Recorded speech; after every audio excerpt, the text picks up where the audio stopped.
Then the great demonstrations began in 1960, and we represented the movement. We represented Dr. King, we represented CORE, and in its early days we began representing SNCC.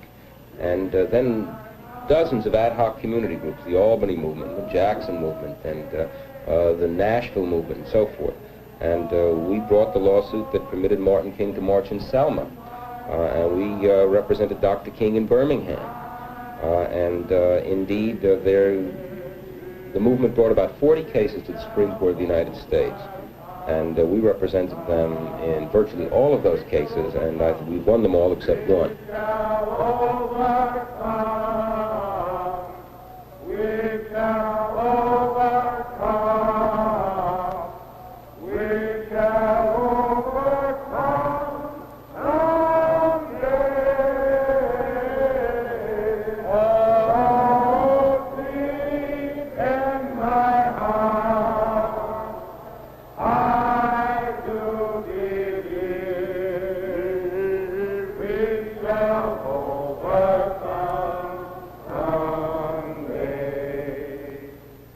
Well, the Legal Defense Fund was founded in 1939, and it had a small staff then of just 2 or 3 lawyers, and it was headed by Thurgood Marshall. And then our job was solely to make precedent. We weren't big enough to do very much along the line of enforcement, and we started in with the cases to integrate the universities.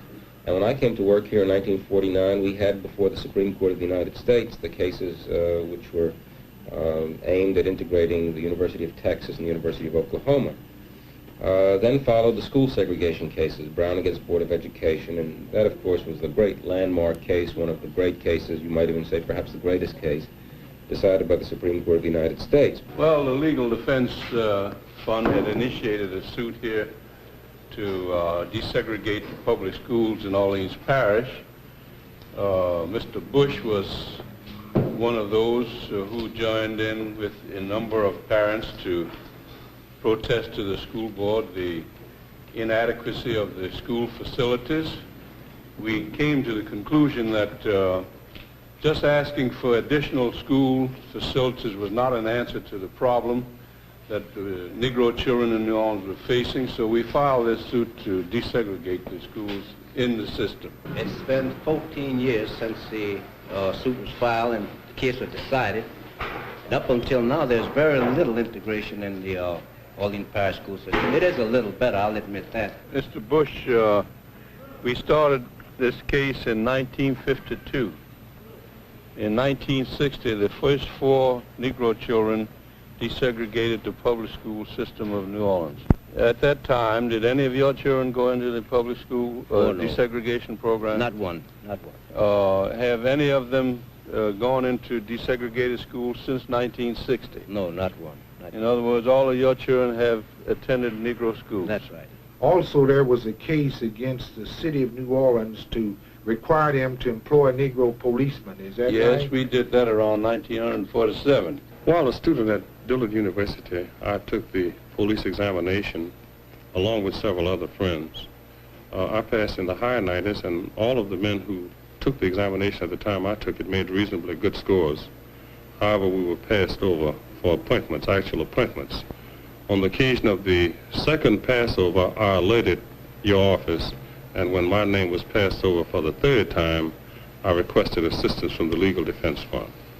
This brought your office into the case, and we were successful, of course, in eventually being appointed. June 16th, 1950, 2 of us were appointed to become the first Negroes on the police force. You did serve on the police force? I did. In active duty? For a period of 5 years.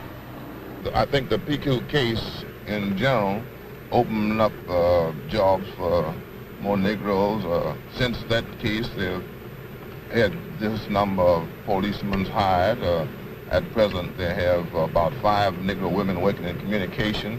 They have 1 Negro woman in the central lockup, and there are quite a few Negro sheriffs before there were none. The case became moot because we were actually assigned, the case was to come up on the 20th and we were appointed on the 16th. Yes.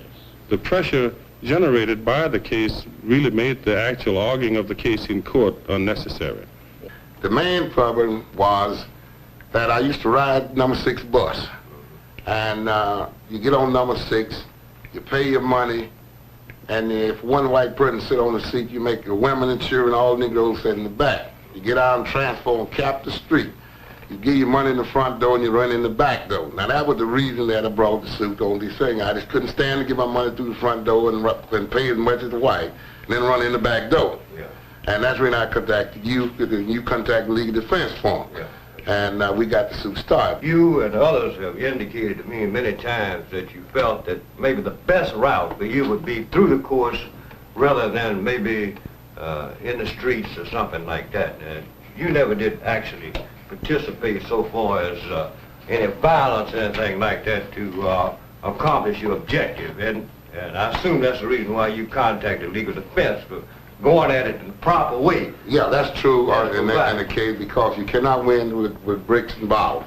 You got to go through the court procedure. After the Brown decision, our work began to change somewhat. We still continued with precedent-making cases. We brought the case that required integration of hospitals, and we brought a good number of cases under the 1964 Civil Rights Act, which upheld its constitutionality. But we had many cases that were principally involved with enforcement. We brought the Meredith case. We integrated the University of Alabama. In fact, there is not a southern state university system which was not sued by us to require its integration, with the exception of Arkansas. And they integrated when a lawsuit was announced, and we didn't actually have to go through it. Things are getting worse rather than better for the majority of poor Negroes in this state. And one wants to ask, I assume, what is the Legal Defense Fund doing in response to this? At most, I can say that our gestures are minimal, even though we're trying as hard as we can. Our resources are limited, and there's great need for at least 15 or 20 legal defense funds. We're spending a huge amount of our time, I think, on the community aspect of law, because I think over the years we've learned that lawyers arguing cases in court really bring about very little change unless you can begin to deal with the problems of law and its applicability to communities and how people live. We aren't going to make very much progress. As a result, we're dealing a great deal in school desegregation because we're still faced with a Negro population with less than 7 years medium education.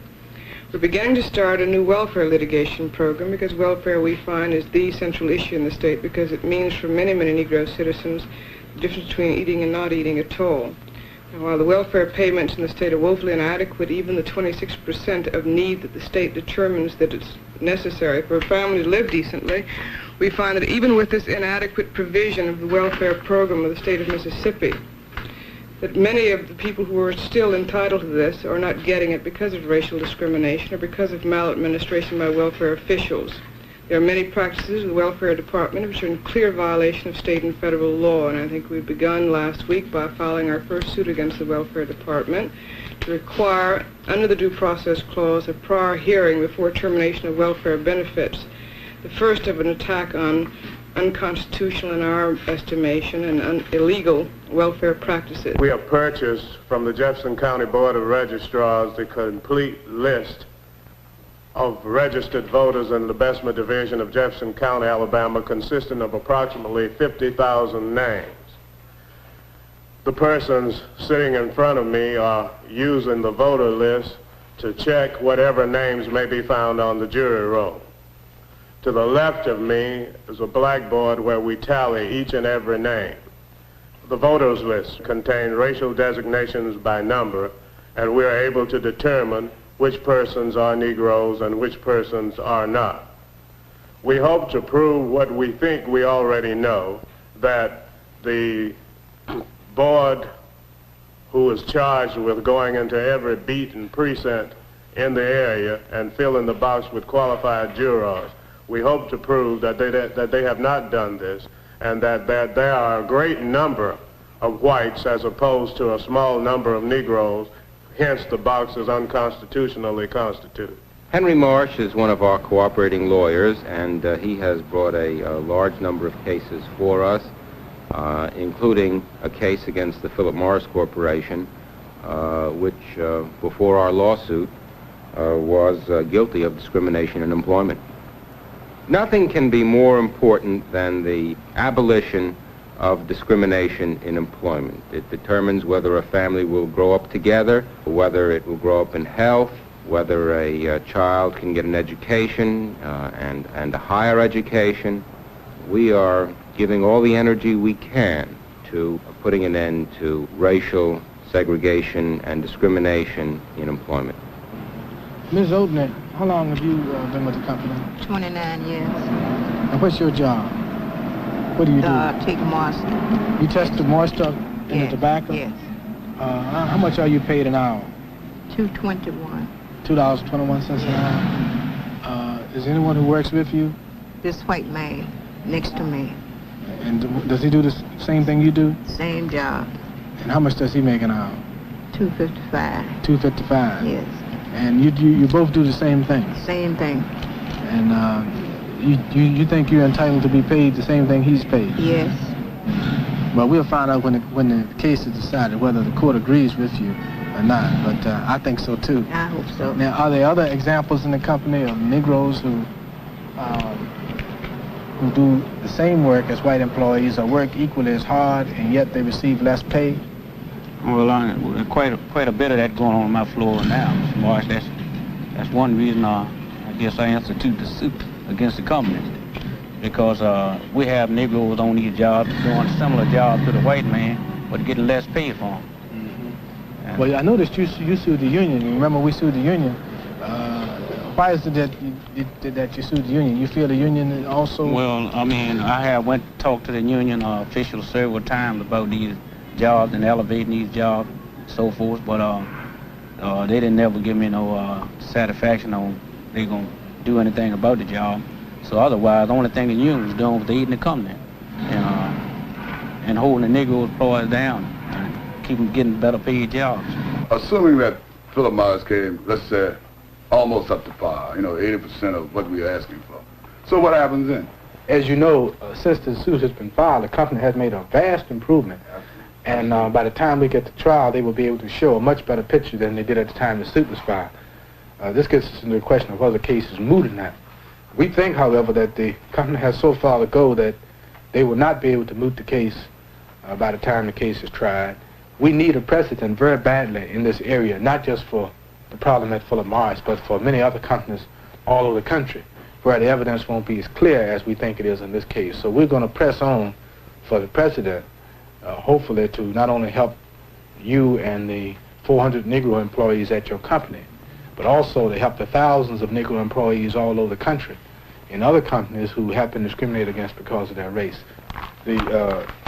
One of the officials of the company testified in the depositions that the Negro employees were happy and satisfied with the promotion opportunities, that they had no objection. Now, is that true? Too many times for things I have especially been in for the girls that's been really mistreated on these jobs, and they don't give you any satisfaction whatsoever. They tell you they're going to do something this day, and the next day they make another rule. Every day it's a new rule in Philip Morris. Well, the company official also says, just a second, that you're represented by a union. You have a union representative, and that if there's anything wrong, your union takes care of it. Now, is that true? Are you represented by a union? I have been with the company for 26 years, and I just had the opportunity of becoming an operator. And I've been questioning them, talking to the union, and talking with the officials as high as I could go up. And I still had, the first time I had this opportunity. In deciding to take a case, we look for what are the implications of the case. What leverage will it have? Will it interpret an important federal statute? Will it make a new legal precedent?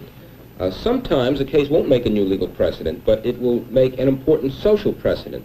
A case requiring desegregation of a large industrial plant in a major city, even though it doesn't make any new law, will have a tremendous impact for that city if it actually brings about integration. So we look, will it be a social precedent, or will it be a legal precedent? That's the kind of thing we look for. We look for the case that will have a big multiplier. This is the Creighton Court housing project one of 5 all Negro housing projects here in the city. And the 5 plaintiffs in these 5 cases, all of whom are standing on the steps over there and standing out in the yard, are 5 ladies who have had children out of wedlock. We filed suits sponsored by the Legal Defense Fund, challenging the right of the authority to evict these tenants on the ground that they had had children out of wedlock. Our theory being that these policies were unconstitutional and violated these 14th Amendment rights of these tenants. And they said that you are allowed 1 child, illegitimate child, after you move in the projects.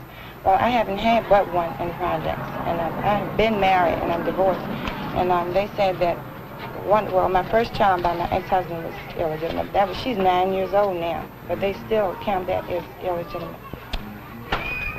In other words, they don't make it a difference, the way I understand that rule. Inside or out, I don't think they have anything to do with your affairs outside the projects. I think it's what inside the projects that counts. Well, we don't think they have anything to do with your affairs inside the projects in this respect. And it's nowhere in the lease that says anything about that.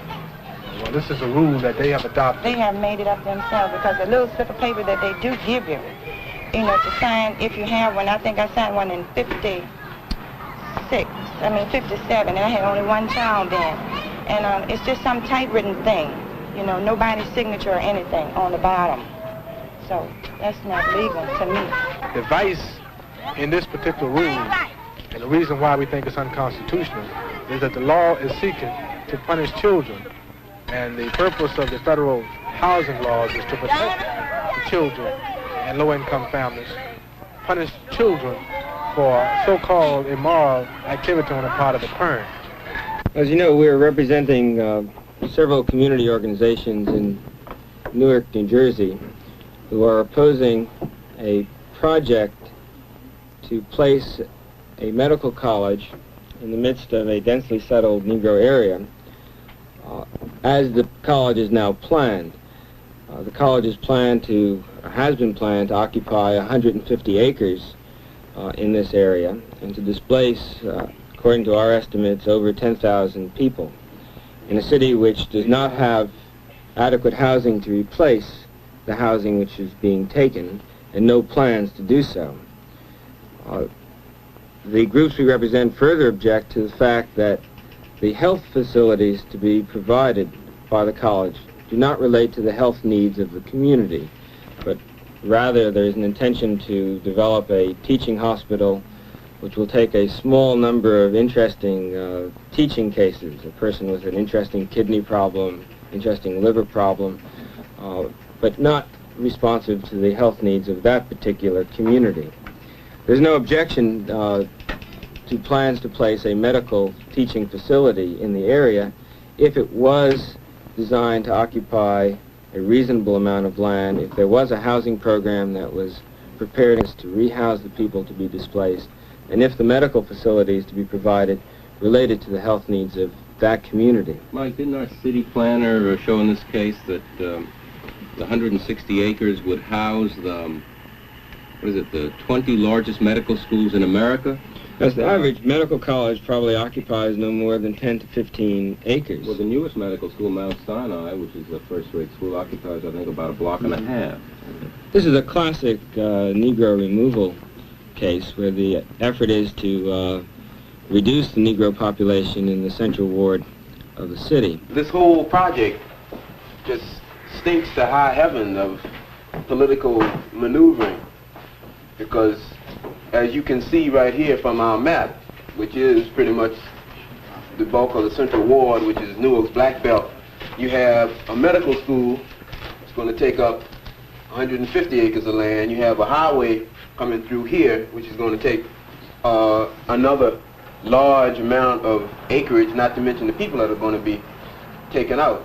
Now, just dwelling on the medical school per se, Newark is a city that has 60% black people or more. They say 52, but they don't count the missing black people. In 1970, there's a possibility that there may be a black mayor. So what they want to do, and what they will do if this thing goes through, is to displace thousands of voters from the rolls by 1970. Now, some of those people will just move out of town. Those that don't move out of town will go into other parts of the city. When it comes time to vote, If they are in fact registered, they will go to their old place of voting, or they will go to a new place of voting and find that they are not eligible to vote there. This project is located in the midst of the riot area in Newark. And many of the participants in the organizations were directly affected and involved, as everyone in that area had to be in the riot. They're looking upon this effort really as their last attempt to present their grievances in an orderly manner. They've called upon the assistance of lawyers, of city planners, of architects. They've presented their grievances in a way in which I know no community to have done so. We have filed a complaint. There have been numerous conferences with federal, state, local authorities. If this considerable effort to present grievances in this manner fails, the community, I think, will become considerably dispirited, and the very conditions which we're attempting to react to will merely be aggravating.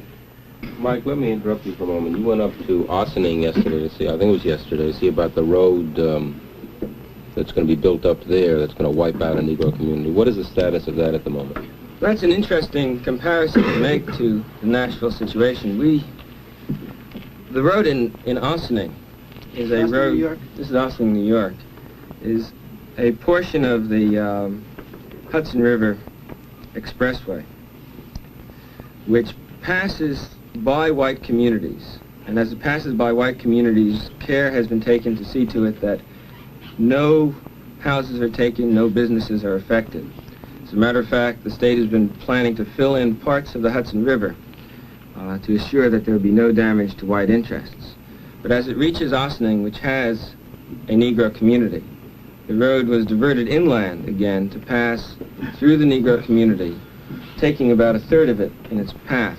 We've got into this program in largest part because we've started employing experts, city planners and people like that, who know how to go into a community and analyze it. And the lawyer goes in there, he really doesn't know what in the world's going on. And you can't calculate relocation rates and what is proper land use and so forth. You're pretty much at sea. But now that we've been using experts, we've had the capacity to do this. As I see it, the question is just what are we lawyers doing? What are we accomplishing?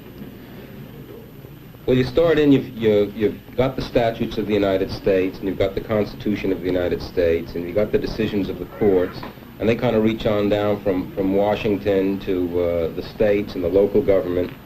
But then there's this gap. How do you kind of take this and connect it up with the people?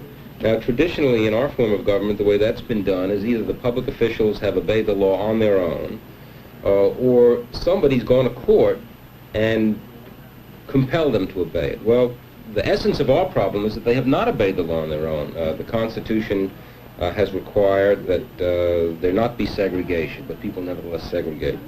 The Civil Rights Act of 1964 says labor unions and businesses nations can't discriminate, but they do. Hospitals can't discriminate, they do. Well, how do you bridge this gap? The way it's been done, indeed the only way it can be done, is that some lawyer goes into court and hands a piece of paper in and starts the machinery rolling. He invokes the law and he brings out the facts, and if the courts do their duty, as traditionally they have, then an order comes out and says that you may not segregate in the jury, and you may not discriminate in the Philip Morris Company, and you can't discriminate in the hospital, and you can't keep Negroes out of the hamburger stand, and you can't segregate in the school, and so forth. All these things we've been talking about. Unless a lawyer does it, it doesn't get done. We shall overcome. We shall overcome. We shall overcome. We shall overcome someday. Oh, deep in my heart, I do believe. shall